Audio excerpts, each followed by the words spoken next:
This example will show you how to find the lateral and total surface area of a rectangular prism. When you're given a problem that asks you to find the surface area of a rectangular prism, it'll tell you which one's the base, which part of the prism is the base.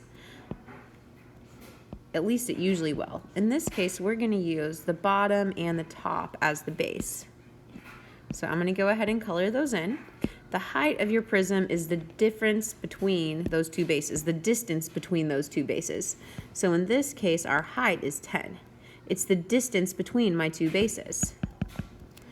To find the lateral surface area, I need to multiply the perimeter of my base times the height. So the perimeter of the base is the distance around the rectangle. It's the distance around the base of my prism. I like to label my missing sides. That shows me that the perimeter I'm looking for is going to be the sum of those side lengths. 16 plus 8 plus 16 plus 8. That gives me a perimeter of 48 inches. So to get the lateral surface area of this prism, following my formula, which is always going to be on your formula chart, I'm just going to multiply my perimeter times my height.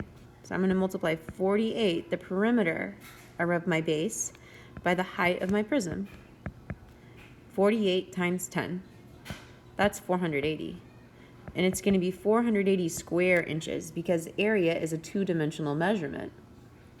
All right, so that's our lateral surface area. That's what we would say if we were looking for our lateral surface area.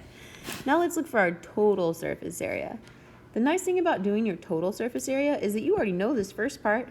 You already know the perimeter times the height is going to be equal to 480. So the part that's new is the area of the base. So this time we're going to be calculating the area of our base. And remember, you only have to do it for one of the bases because the bases are congruent with each other. They're exactly the same. So let's calculate big B. It's going to equal 16 times 8. Big B equals 16 times 8, or 8 times 16. That's 128. So now we can substitute big B into our formula here. So we have pH. Remember, we said that was 480 because we already calculated that as a part of finding our lateral surface area. Now, don't forget your 2 because you need to have 2 times the area of the base. So it'll be 2 times 128. And you can really type this expression into your calculator exactly like this. What you'll get when you do that is 736 square inches. And so that's the total surface area of this rectangular prism. All right, so now we're going to use the same rectangular prism to look at a different example of surface area. So there's example 1. All right, now let's use this same rectangular prism, but this time I'm going to use these sides, these faces, as my base.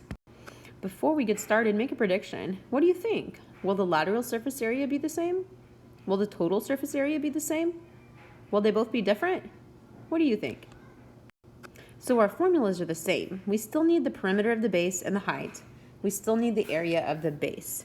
This time our height, which tells us the distance between the two bases, will be 16. So our height is 16. And then to find the perimeter of the base, we're finding the distance around this rectangle, which will be the same as the distance around the other blue rectangle. Let me label my missing sides here. Okay, so to find my perimeter, I'm going to need to add 8 plus 10 plus 8 plus 10. That's going to add up to 36 inches. The height is 16 this time. So to find my lateral surface area, I need to multiply 36 times 16. That's going to give us 576 square inches for our lateral surface area. Hey, that's different. That's not the same. So when we choose a different side to be our base, our lateral surface area changes. Well, let's see what happens to the total. Remember, we already know pH. It's 576. So now we need to find the area of the base. This time, to find the area of my base, I'm going to multiply 8 times 10. So the area of my base, 8 times 10, is 80. When I substitute that into my expression, I don't want to forget the 2. So let's see, pH plus 2b is going to be 576 for the pH, plus 2 times 80 for the 2 capital B. Let's just type that into our calculators. Hey, this is interesting. It is 736 square inches. So our total surface areas were the same, regardless of which faces we chose to be the base.